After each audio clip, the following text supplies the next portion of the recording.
Hey guys, welcome to Fiveable. We are here for AP Bio tonight, and we are going to talk about some plasma membranes. So my normal tech check that I have just learned to do out of necessity. If you can hear me, please send a smoke signal or kindly write something in the chat. Hi Sandra, hi Elena, I'm so glad you guys are here. Hi Lynn, this is going to be awesome. Awesome. Yay, we have people. I hope you guys are ready. We're going to talk about plasma membranes. We're going to talk about components of plasma membranes. We're going to talk about fluid mosaic, and we're going to do some practice problems tonight. So I know that's what everyone really wants. So let's go ahead and get started. If y'all will give me just a moment to share my screen with y'all. I hope you're having a wonderful Thursday. You know what they say about Thursday? It's just Friday Junior. We're almost there, guys. So hang in there. We're gonna make it this close. So let's go ahead and get started. So my name is Jessica Nadsum, as shown on your screen. Normally, if you see me between the hours of 8 a.m. and 3 p.m., I have this name tag, and usually I forget to take it off so much that my husband always asks me, why are you wearing a name tag? I know who you are. But my name is Jessica Nadsum. I have a Twitter account and an Instagram account that I use to highlight all the awesome stuff my class is doing. So if you're ever like, hey, I want to see some cool stuff in an AP Bio class, and I want to tell my teacher about it so they can see some awesome activities that they should be doing in our class, please give me a follow. Also, of course, follow Think Fiveable for all the updates about merchandise. Those are important. They have giveaways for that. Notes, study tips, streams, all those awesome things. So make sure you're following those. If you're a student, you probably have social media. You should probably just go ahead and follow. It's just one more click. They'll probably even follow you back, just so you know. So that's my pitch. But let's go ahead and talk about what we're actually going to talk about today. So like I was saying a minute ago, we've got a lot to cover. We're going to introduce phospholipids. So in the last unit that we covered, we talked about lipids, but now we're going to talk about phospholipids, which are very special lipids. We're going to talk about other components of the cell membrane that are equally important. If we don't have them, we don't have cells. If we don't have cells, we don't have us. You'd just be a blob of jelly on the floor. I don't know about you, but I don't want to be a blob of jelly on the floor. I like being a person and having bones and separated organs and all my emergent properties. They're great. We're also going to talk about the fluid mosaic model. So I hope you are ready for that. We've got some little intro images here. Let me see if I can get my laser pointer working. With our phospholipid, that diagram, and then with our spinning cell, because it is excited to be here. So it's just spinning, spinning, spinning. You can see that membrane is the part that's swirling, so then you can see the parts that are inside the cell. Notice how it's a little bit clear. Interesting things. Let's keep going. So we're going to open up tonight right with phospholipids. What can you guys tell me about, or not even phospholipids, but tell me what you know about lipids. What do you remember about lipids from the last unit? A characteristic of lipids. Tell me about them. Pretend I know nothing. Hydrophobic, very good, Elena. So these are hydrophobic. They do not like water. It's like spraying a cat with a spray bottle. It makes them very unhappy. Nonpolar, very good. So those two terms go together. Hydrocarbon chains, yes, I love that. These are going to be hydrocarbon chains. And so that's going to be part of the reason for their non-polarity. They have an equal charge distribution because it's just carbon and hydrogen, and those are not electronegative atoms. They're very good at sharing. They learned how to share their electrons covalently without problems from a very early age. So they are non-polar. Whereas things like water has an oxygen who never learned how to share, and so it's greedy with its electrons. It's very electronegative, and hydrogen is left standing outside with no electron at all. And that's what makes it do what? What does hydrogen do on a water? What does hydrogen do on a water that is so important for the properties of water?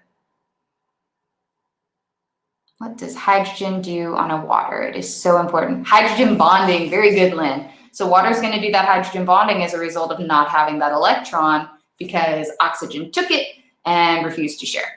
But luckily, lipids are very good at sharing, and as a result, they are non-polar. They do not mix with water. If you remember that phrase, like dissolves like, So keep that one in mind. So we're going to look here really closely, though, at a specific form of lipid. So we've got the word lipid in here, but notice we've got this phospho. What atom are we talking about when we throw in that phospho? What atom are we looking at there? Phosphate, very good, Lynn. So we've thrown in this phosphate, and if you look here at this guy, I don't know if I can. Oh, nope, I can't do that. Sorry, I was trying to zoom in for y'all, but I cannot do this on this platform. So you're just gonna have to do like me and get your face really close to the screen. Hope you don't mind my face. But we've got this phosphate here, and if you notice, there's a teeny tiny negative sign on that oxygen. We also have not one, not two, not three, but 4 oxygens surrounding that phosphorus. And as I just went on a tangent about, oxygen is very electronegative, and so that is making this phosphate head very, very polar, like more polar than a polar bear. And so it's got this very unequal charge distribution. All this oxygen is hogging all of the electrons. And meanwhile, down here on the southern region, we have these hydrocarbon chains. These hydrocarbon chains are very neutral. They sing Kumbaya together around a campfire with a guitar. They are at peace, they are balanced because everyone shares their electrons and they're nice. They learned how to share. And so these tails, these fatty acid tails on our phospholipid are nonpolar. This is very, very, very, very critical because it gives it one of the most important qualities, and that's the amphipathic quality. So it says here amphipathic. If you've ever heard the term ambidextrous, for those magical national treasures of people who are equally good with either their left hand or their right hand, my brother is like that, and it drives me nuts. I'm like, how do you do that? Because I try to write something with my left hand, and kindergartners make me look terrible or so. But amphi, from the Latin word ambi, meaning both. So amphipathic, it's got both polarities. It's got a polar end and a non-polar end, which seems at odds with each other because we know those two things don't mix, but they are able to bond right here.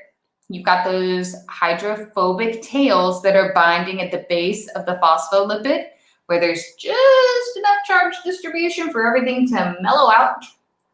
And so as a result, it's still going to bind to this glycerol, because remember, that's what fatty acids bind to. They bind to those glycerols, and everything seems cool. You got the non-polar end, you got the polar end.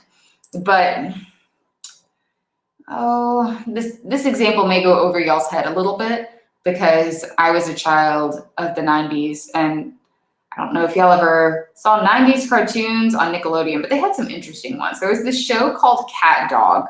And to be perfectly honest, the show always kind of weirded me out. I don't know if you've ever seen Cat Dog. Has anyone here ever heard of that show, Cat Dog? Maybe you've seen it in like a BuzzFeed article, Throwbacks for Millennials or something. It's a cat and a dog. Yeah, it's about what it sounds like. So you've literally got, I don't have a pen, so I can't show you this.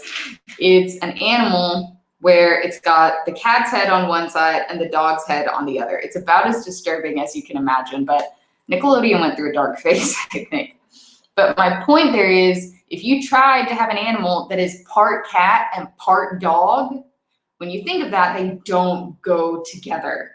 They don't. Now, if you've got an adorable dog and cat at home who love each other, you should tell us all about them, because I'm sure they're precious and I love animals. But on this show, they had a cat and a dog, and they were the very stereotypical archetypes. They despised each other. And you would think here that the hydrophilic head and the hydrophobic tail would hate each other, but they actually have a really good relationship because they do something special with each other. They form these bilayers and these micelles. So what they do is they put all of the tails together, all of those non-polar tails, because remember, like mixes with like. So you've got a micelle here, all these tails, and they come together because that non-polarity mixes. They're happy that way. But then meanwhile, you've got this polar end, and they have a place to go too, because then they're all grouped on the opposite end.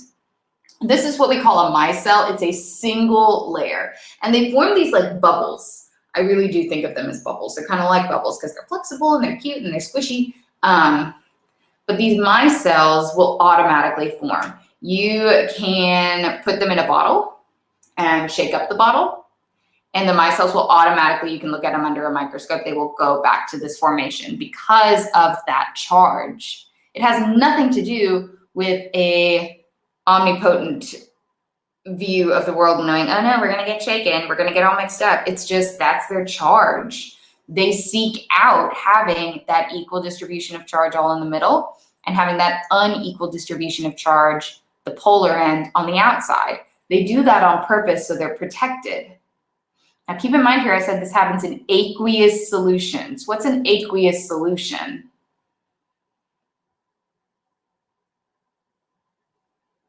What's an aqueous solution? A solution with water, exactly. And so water solution, thank you, Sandra, Lynn, very good. So yeah, aqua, water, another Latin word, there you go. But it's an aqueous solution, it's a solution in water. So you're automatically gonna have these non-polar tails who are very unhappy about their circumstances and they don't wanna touch water, they don't wanna be anywhere near it. Another reference, if you ever read Dr. Seuss books, if you remember the Sneetches and they had stars on their bellies, and if you didn't have a star on your belly, they wouldn't talk to you. They were very rude about that. Phospholipids are the same way. If you are polar, then the hydrophobic end, the non-polar end, will not talk to you. And so it goes and clumps up like this. And that works out fine because that polar head is all grouped together and it forms a barrier. It protects them in these micelles. So that's the single layer version. But then the version that we actually use in our cells is this double layer. And so here the tails are still touching, but it forms these layers, like a double layered cake, because that sounds delicious right now. And so you've still got your tails on the inside and they're protected from that aqueous solution. It can't touch it because the polar heads are buffering all that polarity. And so everyone's happy. Now that being said, why can't our cells just be made of micelles? Why couldn't we just put our cells right here in the center of the micelle? Why couldn't we put all that celly stuff, organelles and cytosol, in the center of the micelle? Why couldn't we do that? Why has it got to be a bilayer?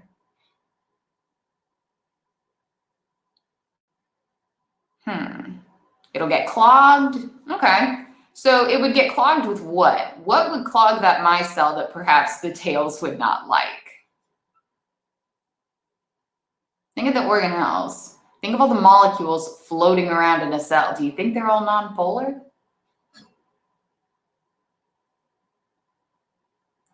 Think. Cytoplasm. So we know in the cytoplasm, we have tons and tons of stuff floating around in that cytoplasm. You've got organelles like mitochondria and nucleus and RNA, and you've just got random ions floating around too. And those ions have a charge. And sometimes they have an unequal distribution of a charge. So inside a cell, if I can go back here for a sec, inside a cell, you've got all this stuff floating around. Do you think all that stuff floating around inside the cell is nonpolar?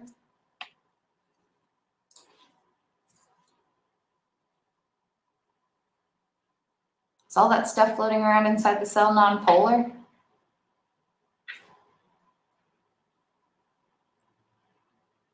No, it's not. Very good, Lynn. So all that stuff floating around inside the cell is not nonpolar. A lot of it's polar. And we can't do that because then the tails would freak out because they'd have something polar inside. It'd be like the Trojan horse getting into their defenses. So we have to use this bilayer because then even if I've got the inside of my cell and the outside of my cell, the polar heads handle any of that charge and they don't have to deal with it. And that's the way they like it. Non-polar tails don't want to touch anything with a charge, anything polar. They don't. They're very, very snooty and they must remain non-polar. They don't mix with others. Any questions about phospholipids? I know that was a very in-depth rundown of the phospholipids. Any questions? Going in 3, 2, 1. Okay, I'm gonna go ahead and move on. I feel like I went about as in-depth with that as I can. Okay, so this is just kind of an example. You may have seen the commercials for this stuff on TV. Micellar water. This is the stuff they market. You know, the woman comes out and she's got like perfect hair and perfect makeup. And she's like, I use micellar water now because it's oil-free and blah, blah, blah, blah, blah, and whatever else she says. And she does the thing where she like washes her face and splashes it, and somehow it doesn't mess up her hair or make a huge mess in her bathroom. And she comes up and she still has makeup on, you can tell, but they say, oh, her makeup's all come off. So the commercial's a little bit misleading and it's not very scientific. But I do have a point here. Micellar water is made of micelles. That's all it is. Keep in mind, it's got those polar heads. They pick up all that polar dirt and makeup, and they clean it out of your skin. I do actually use it every night. It is really handy, and it is really makes my skin feel good. This is not a scientific endorsement, nor is it a scientifically researched thing that it's better for you, but that's how it works. It has those micelles. You put it on a cotton pad, those micelles stick to it, and then they, with those polar heads on the phosphates, clean all the makeup off. I recommend using cotton. Please don't splash all the water on your face. You're just gonna make a mess in your bathroom. The floor is gonna get wet, you're gonna slip. It's not gonna be good. But that's how micellar water works. So now you see, science and practice, it is a real thing. Okay, so let's talk about the broader version of this, the actual plasma membrane, the thing that you actually showed up to see. So looking at the plasma membrane, hang on, I'm trying to make sure I didn't mistype anything because okay, no, it is correct. Sorry, the font's really, I have a really small computer screen, so I can't see some things. So I promise I'm gonna get glasses someday. But so this plasma membrane, and I'm sure you've heard of cell membranes, you've talked about them at some point in your life because that's what you do when you go to Starbucks, you just sit and talk about cells. But the plasma membrane is flexible yet durable. So the thing I want you to do is grab your arm and twist it around. Just twist your skin, your fingers and stuff. Maybe pop your knuckles. Do this. Reach up for the sky. Just do some chair yoga. And I want you to notice that as you move around like this and do all these things, that as your heart rate rises, because I don't exercise enough, your skin doesn't break. I'm bendy. I can flex around. I can't like put my arm behind my head and then put my leg behind my head. I'm not that bendy, but that's a joint problem. That's not a skin problem. But my skin is very flexible. It moves with me and I need it to. If it didn't, I'd be like a tree. I'd just have to sit there. Like, please let the sun shine on me. But we're not trees. We don't have cell walls. All we have is a cell membrane. And that cell membrane is very flexible, just like your skin. I like to think of the plasma membrane as literally being the skin of the cell. It's flexible. If I push it in, it bounces right back up. If it doesn't, you need to get that checked. But it's supposed to bounce right back up, does what it's supposed to. But it's durable at the same time. It's not like if I pinch it too hard, it's gonna break. I mean, I guess if I pinched it really hard, it would break. But for the most part, my skin's pretty durable. And so are your cells. And the reason for that is, so like I showed you back here, you've got these bilayers. Now, if you look at these tails and at these phosphates, they're not anchored together by anything. They're not like, okay, I'll tie one around me and you tie one around you and we'll all be connected in a nice chain. They're connected, but it's just their weak attractive forces. It's not anything major. They're not like cemented together or locking their elbows. And so as a result, they can flex and they can bend. And that's why your skin can bend, because you're made of cells and your cells are a little bit flexible, which is advantageous, like I said. But your cells can do this because the way that these are bonded together is loosely. And so I'm going to show you in a minute what that really looks like, and you're going to be like, that looks like an alien landscape. And I'm going to be like, nope, that's inside your body all over the place. But so this cell membrane, flexible but durable, but the main thing is it's the barrier that separates the cell from the outside world. So as a full-grown adult who works in a school and encounters germs constantly, get your flu shot, by the way, if you haven't already, but I am constantly encountering germs. I am constantly terrified. What is my body's biggest defense? What is the biggest organ in my body and the biggest component of my immune system? Oh, wait. With my eyes on the chat box. Skin! Very good, Elena. Skin is your body's biggest defense. People who have severe burns, who pass away, the reason they don't survive isn't pain from losing their skin, which, as terrible as that sounds, the reason they don't survive is they have no immune system. All the bacteria and viruses and other things that are just hanging out on my skin and in my classroom can now get into my body very, very, very easily. You have to have skin, and you have to have cell membranes, because that barrier keeps all the bad stuff out of your cells while also at the same time letting through the good stuff. So for example, with my skin, there are certain things I can put on my skin that keep me healthy, like lotion, so my hands don't dry out, which they try to do frequently. But there are also certain medications that you can put on your skin. So for example, there's a really common one, it's called promethazine, and it's an anti-nausea medication that they give to people because when you're nauseous, you're throwing up, you can't really swallow pills because you throw them up. I hope you're not eating dinner, I apologize. But so often it's this topical medicine, and they'll put it on your skin where it's really thin, and you just rub it in, and that makes you stop being nauseous. And so our skin does let in certain things that are good, and that's a really good thing. Your cells let in certain things that are good as well, like water, ions, food, hormones, all sorts of stuff. But they keep out the bad stuff for the most part. And the reason for that is, going back to this phospholipid bilayer structure, sorry, I keep forgetting about that Micelle sheet. I've got these polar heads, I've got these nonpolar tails. Nothing can get past those nonpolar tails that isn't nonpolar. Only nonpolar things get through here. Now, spoiler alert, the majority of nonpolar molecules are nonpolar because they're pretty large. They're big molecules, and they don't fit through these teeny tiny gaps. There are some, most of which are gases, like atmospheric oxygen, that just slide right through because they are nonpolar. But this is a perfect barrier. That amphipathicness, being both polar and nonpolar at the same time, is perfect because it keeps things from getting through unless it is specifically supposed to get through. So it's a perfect barrier. It's bouncy, so if you hit it, it's not just going to collapse. But it's durable enough that if something really does hit it, it says, nope, you shall not pass. And we like that.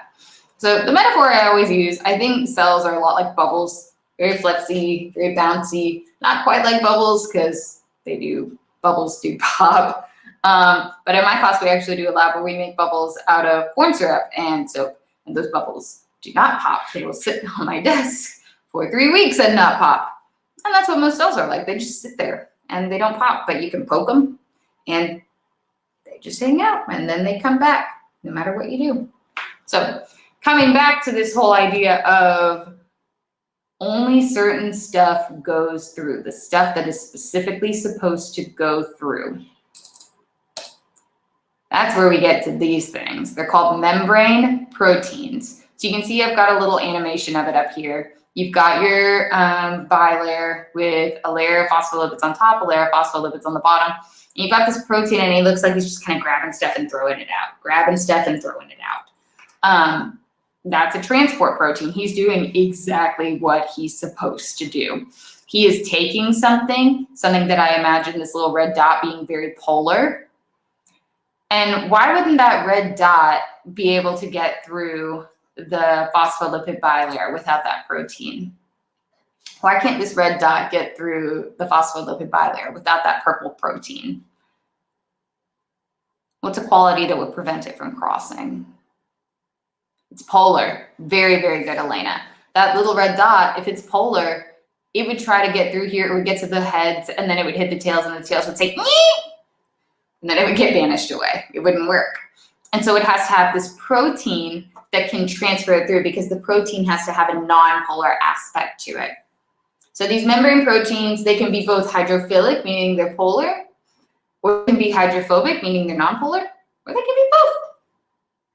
Could be either one, because if you think about it, they've got to play nice with everyone. They've got to play nice with the polar phosphate heads. They've got to play nice with the non-polar fatty acid tails. Sorry, I've been up very early. But these things, we say they stud the sides of the membrane as a mosaic. And so just kind of popped into the membrane right here. And so they just take up a little bit of space, and they do lots and lots of different things. But this is why you need your proteins, and you need them to be very, very specific. So again, calling back to the last unit, because in biology, everything builds. It's all about the structure of that protein and what job it can do. It's all about the amino acids that make it polar or make it non-polar, because they can do so many different jobs, and every single job needs a different structure. So for example, we can have this one right here, 2 proteins coming together to hold cells together. Some instances where we need cells to literally hold hands and hold on to each other and don't let go. They can be for enzymatic activity, meaning they can break things down or build them up, anabolism and catabolism. You're going to learn more about those later. But we're going to need those proteins to absorb things and break them down, or absorb them and build them together. And sitting in the membrane is a really good spot, because it's going to be anchored there, it's going to sit right there, and things bounce off the membrane all the time. They're also going to be used for transport. So sometimes it's literally just going to be a tunnel, a way for stuff to get into the cell, or a way for stuff to get out of the cell. And there's no toll, there's no one guarding it, there's not a troll under the bridge. It's just a hole in the cell that says, hey, if you need to get through, beep, beep, here you go. And that's great too. Sometimes it's going to be for cell-to-cell recognition. So you're going to have these little antennas sticking off, like your parents used to have in the 80s. Before everyone just had cable and Netflix. And that antenna sends out little signals to the alien saying, hi, I'm here. And then all the other alien cells say, hello, I'm here too. Let's do cell stuff. And so you've got to have those as well. And they need to be able to go outside the cell to talk to the other cell. If it was just hanging out inside the cell, that wouldn't help anyone. They can also be for anchorage. So if you've ever built a house, I'm making a broad assumption, assuming people have built a house, but you should probably get the idea. You need a foundation when you build a house. Those proteins serve as the anchor or the foundation, so you can attach other things, whether those be proteins for signals or a cytoskeleton, whatever they are. And then finally, these proteins can also be used for signal transduction. So that means if we are sending a phosphorylating cascade of signals, you'll learn that later, and we want to trigger some sort of reaction, like a hormone being released, that protein is going to receive the signal and then say, hey, dude, we got a signal, until the next protein next to it, there's a signal, until the next protein next to it, there's a signal, there's a next protein next to that, there's a signal, until it gets to the end point that says, oh, hey, there's a signal. I shall now release the signal. That's all it is. So now looking at this, what do y'all think that purple protein animation is? What kind of protein is that? What kind of protein is that? Transport. Very good, Elena. That's going to be a transport protein. Okay. I just saw a question from, please correct me if I'm wrong, Shreya. So Shreya asks, does water always need an aquaporin to travel through a membrane? Yes. So again, going back to this structure, non-polar tails. Can water mix with anything that is non-polar? Can water mix with anything non-polar? No. Very good, Sandra. It cannot mix with anything non-polar. And so as a result, pretend this red dot is water, and it goes, woohoo, here I am, I'm going to hydrate you. Boom. It hits the polar phosphate heads, and the phosphate heads are like, yay, let's party. But then if it tries to go any further, it's going to hit those nonpolar tails. And that's like the phalanx. It's not getting through. And so it bounces right back out. And so yes, Shreya, that's a very good question. You will need an aquaporin to get water in and out of your cells. And that's going to be the primary method that they use. Keep in mind, you also get water through dehydration reactions, but you use it up on hydrolysis. So here's some give and take. The other thing here, sorry, there are lots of different things that are going to need very, very, very specific proteins. So remember enzymatic activity. Enzymes and their substrates have very specific shapes. Water aquaporins are going to have very specific shapes. So is a lot of other stuff that needs to come into your cells. One thing you're probably going to talk about with your teacher is the sodium-potassium channel. Those are highly specific. Cell-to-cell recognition, those antennas. So think of it this way. You've probably complained before that nothing on TV, even though you have like 600 channels, 2 streaming services, and a room full of DVDs. Maybe that's just me. But we've all done that at least once in our life. You've got YouTube in front of you and you're still like, I can't find anything to watch. That's with 5 million channels. Those cell-to-cell recognition, these ones, have like 5 trillion channels of signals they have to recognize. That's a lot of different proteins. And all of these are studded in the sides of your cell membrane. So you think of it as being these pretty little bubbles.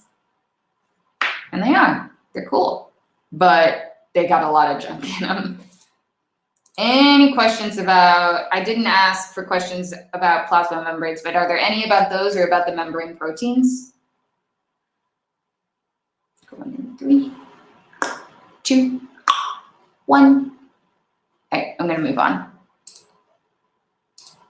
Okay, describe the roles of each of the components of the cell membrane in maintaining the internal environment of the cell. What do I mean by the internal environment of a cell? What am I talking about with that? The internal environment. Homeostasis, very, very good. What happens if your cells get too dehydrated? Concentration gradient, yes, Elena, that's a good one too. But what happens if your cells get too dehydrated? They shrivel up. What happens if all of your cells shrivel up? That means you shrivel up. I'm not ready for that. I'm in my mid-20s and already I'm at the point where I find a wrinkle and I panic. So the idea of shriveling up is not cool. But if your body doesn't maintain homeostasis, your cells don't maintain homeostasis. What happens if your cell gets too hot? What if the temperature rises too much? What's it do then? What happens inside of it? Proteins break down, they denature, very good. And then all of these proteins are suddenly the wrong shape and they can't do their job anymore. Maybe they can't bring in food, maybe they can't bring in water, and then the cell shrivels up, but that would be a problem. So the cool thing is, components of your cell membrane maintain that internal environment. They prevent problems from happening. So one of those would be maintaining temperature. Your cells don't freeze, which if you think about it, it's kind of interesting because if you know most fats, phospholipids, most of those will freeze, especially if you think of like butter. What happens to butter when you put it in the fridge? A fat. What happens to butter when you put it in the fridge? It hardens. But then you try to make toast and you ruin your toast. And you're very sad because you only had 20 seconds for breakfast and now it's ruined. Not that this happens to me regularly. But those fats, when they're cold, they harden, they solidify. This happens to most fats. If you put olive oil in the fridge, it'll do this to a degree as well. It will congeal. Animal fat is solid when it gets cold. Your fat is solid when it's a certain temperature. But when you get cold, when you're exposed to cold, when you go stand outside and it's maybe a little bit chilly out that day, does your body start congealing? Do your cells get hard? Does your skin get less flexible?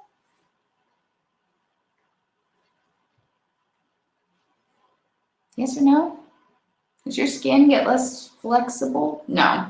Very good, Elena. Your skin, when you stand outside, you're freezing. Your nose is turning a little red. It's probably runny.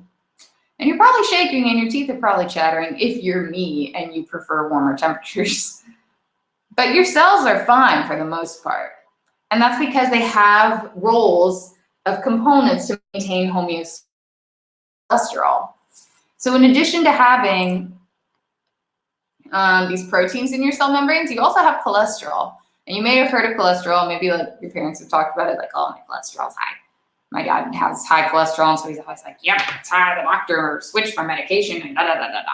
And I'm like, that's nice, Dad. Take your pills, please. We would like you to live until you're 102 for your grandchildren. But my point on that is there is some cholesterol that's good for you. You have to have fat. If you don't, you won't. It's not good for a variety of reasons I don't need to get into here, but primarily because your cells need fat. That fat is insulation so that when you get too cold, you don't just shrivel up and harden and freeze. The fat insulates you. Think of a baby seal. We've all seen pictures of baby seals when they're perfectly white and they're adorable.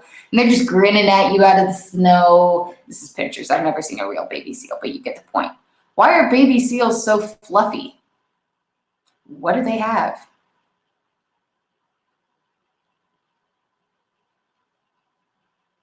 Blubber, which is fat. And they had to have it because those baby seals live in the middle of the Arctic Ocean and it's very, very cold there.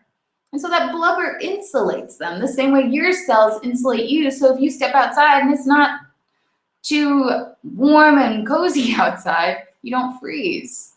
So that's going to be really important in maintaining the internal environment of your cell. We're also going to have these proteins that, let's say there's not enough water, those aquaporins will let in more water. Or maybe there's too much and your cell is actually swelling.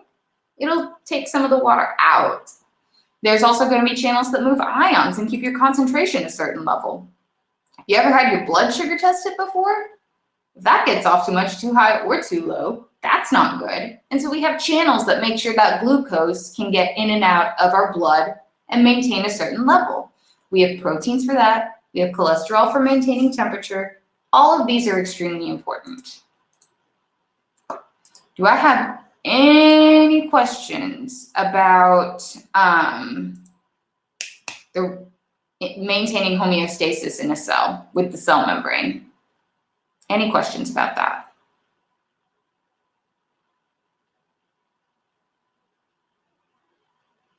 Three, two, one.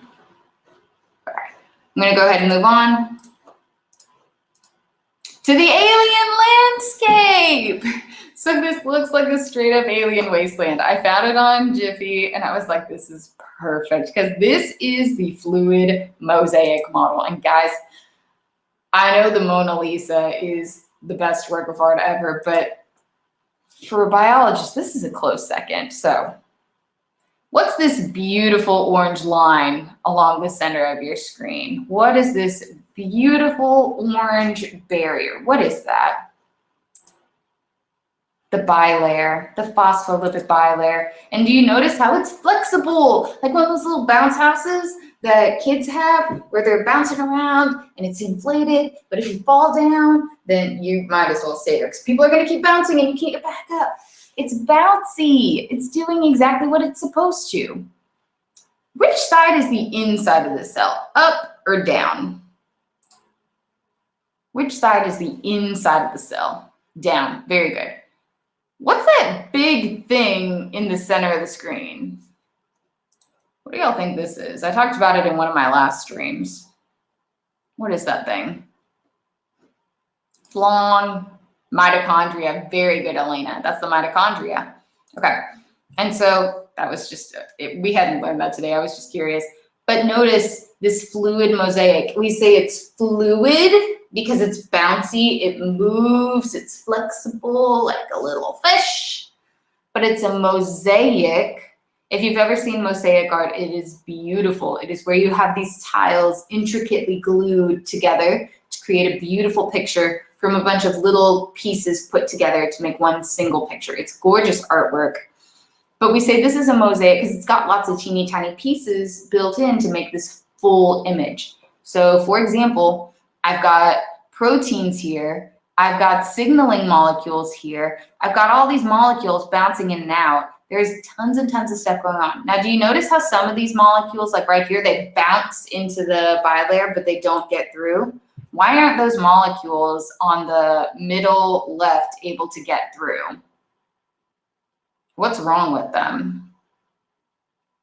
They're too large. What else could it be? They're hydrophobic? Well, keep in mind the tails are the hydrophobic part. So is it that they're hydrophobic or hydrophilic?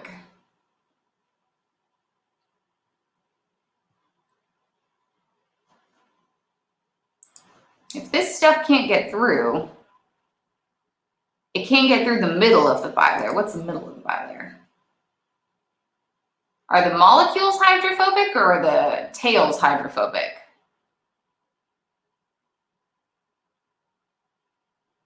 Tell me. The tails are hydrophobic. Okay, thank you for confirming, Shreya. So yes, the bilayer is hydrophobic.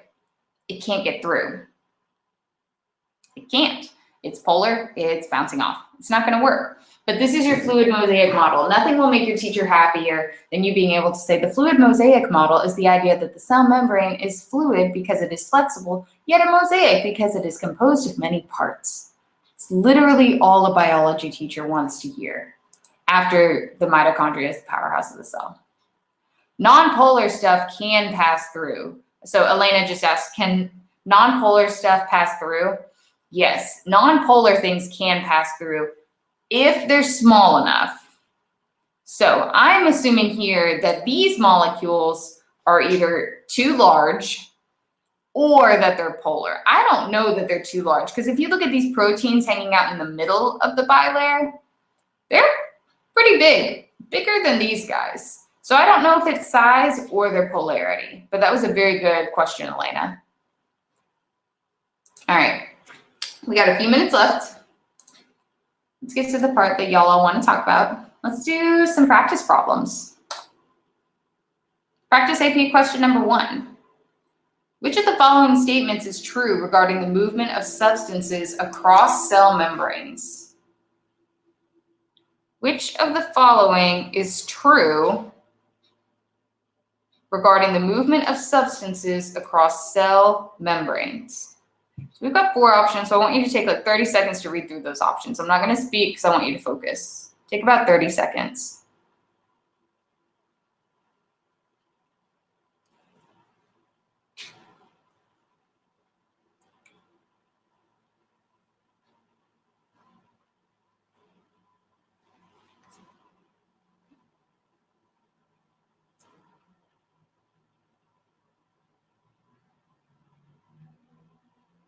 See a lot of A. Okay.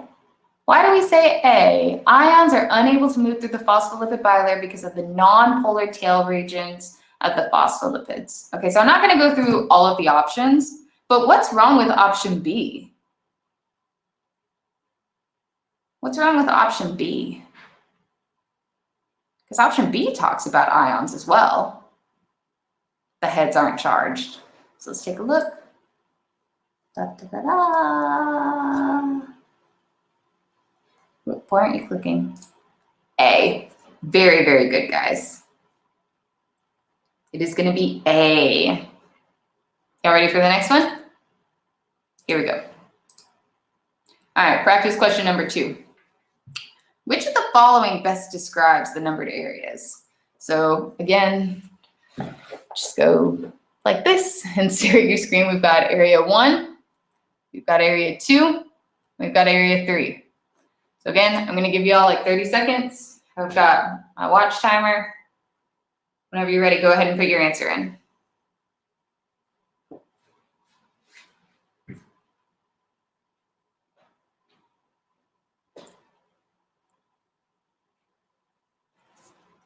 About 10 more seconds. A and A.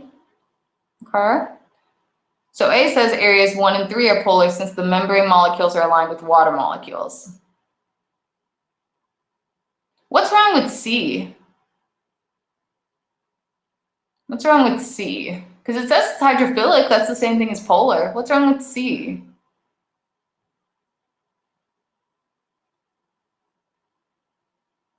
There is not a covalent bond with water. Very good, Elena. And the heads don't form covalent bonds. Very good. Yeah, they're way too electronegative for that. So it's going to be A. Very, very good. Y'all are 2 for 2. Let's keep going. Okay. The model below shows the structure of a portion of a plasma membrane. So we've got our plasma membrane here. It kind of looks like it's opening like baby shark style. Plasma membrane in an animal cell. Which statement best explains the orientation of the phospholipid molecules in this model? All right. Once again, 30 seconds. Go.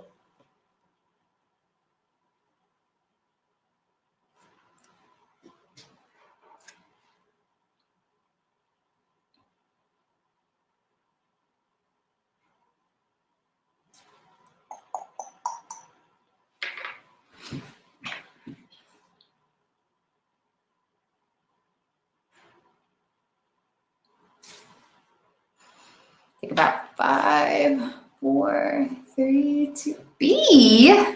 You say the hydrophilic phosphate groups of the phospholipid molecules are attracted to the aqueous internal and external environments. Remind me, what does aqueous mean? Water. Very good. Very, very good. Okay. I don't have an alternative here, so I'm just going to go ahead and tell y'all. Woo! 3 for 3. Y'all are killing it. Let's take a look at the last multiple choice question. All right. A model of the plasma membrane showing several biological molecules, including a transmembrane protein, is shown in the figure. Which statement best explains why correct protein folding is critical in the transmembrane protein shown below? All right, y'all. This is bringing it back to the last unit. Why does the protein have to fold properly for this to work? Take your 30 seconds and go.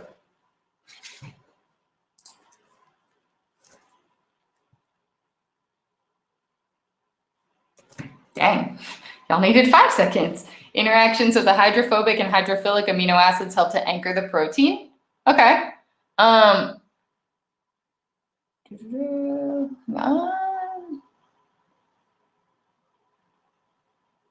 So what makes y'all pick A instead of B, C, or D? How did you rule out B? What's wrong with B?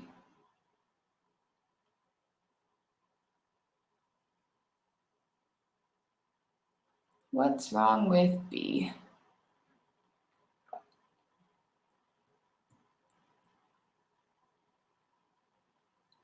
Think. What's wrong with B? Peptide bonds don't interact. Very good, Elena. Peptide bonds are solely between the amine groups and the carboxyl. Perfect. Good job, Shreya, with the membrane. Very good. And then C, it says interactions of the protein and phospholipids increase membrane fluidity. D says interactions of the quaternary structure will increase hydrogen bonding. Nope. So very, very good, guys. Ta-da! 4 for 4. If I could give you a 4 right now, I wouldn't, because I would give you a 5. Y'all rock. All right, I got one more for you. I'm gonna warn you, this problem's old, like 2 modifications old. But your teacher will probably forgive me for that because she doesn't want me to give you the current ones that she's gonna give you on her test, or he. I don't mean to assume your teacher is a he or she. But so this is a practice AP FRQ prompt. And like I said, it's like a decade old, but it's got the key points. Identify, discuss. What are the 3 macromolecules that are components of the plasma membrane? So first off, I just want you to identify them for me. What are those 3 macromolecules? Lipids, proteins, carbohydrates. Okay, good. What are the lipids doing? What are those lipids doing? Insulation, bilayer, very good. What are the proteins doing?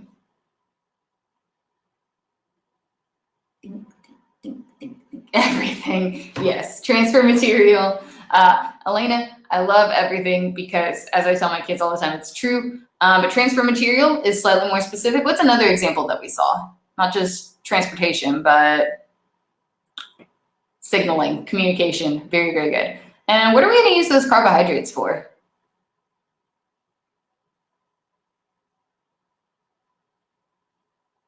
ID flag, like identification flag? Yeah, they're going to be involved in some of that identification. Very, very good, Elena. Great job. So I'm going to go ahead and show y'all. This is really teeny tiny, so I don't know how well y'all can see it. So little bit of warning here. You would want to get real specific when talking about these. So lipids, proteins, yes. But with that carbohydrate, they would have wanted you to say something pretty specific like glycolipid, glycoprotein. We haven't talked about that specifically today. That gets more into next stream, I believe. But I think you would have gotten partial credit because this is one where you can get 6 whole points, a point for each of these. So, woo, good job. Y'all rocked it though. Y'all are doing so good today. We did it. So guys, I'm real sorry. I don't have like more planned, but we covered it and y'all did awesome. So I guess this is my opportunity where I ask you if you have any questions.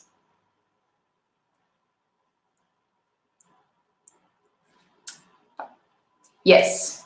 What's up, Elena?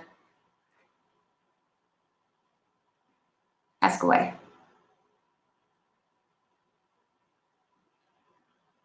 Oops, no questions. Oh, okay. It's all right. I would have loved to hear your questions. Okay, so last chance. 5, 4, 3, 2, 1. All right, guys. I'm a little early, but I don't have anything else. And from the looks of those practice questions, y'all get this. So I'm going to go ahead and say y'all have earned 9 minutes of extra free time. Slides. I want that chip. Yes. Okay, so these are going to be posted on the Fiveable website. Give me just a sec. And you have definitely earned the slides. So let me get that link for you. And I'm going to stop sharing here because that's a bunch of my screen. You don't need that. Slides. You've definitely earned yourself some slides. So, ta-da! This will obviously be on the Fiveable website. So if you don't have this link later, it'll be up there by tomorrow. Full disclosure, my computer's pretty old, and so downloading takes a while. So I usually just have it download overnight. But like I said, yeah, you guys have been awesome. If you have any questions, feel free to tweet at me or something. I don't know. I'll be here next week at the same time. Do I do the cell size one? I am not doing the cell size one. I am, however, doing the next one on, hang on, I've got it on my phone. Membrane transport. So when you get to active transport, passive transport, I'll be doing that one. So I'll be back to talk about membrane transport same time next week. So, whoop, whoop. See you next Thursday, y'all. Peace out. Bye, Elena. Have a good night.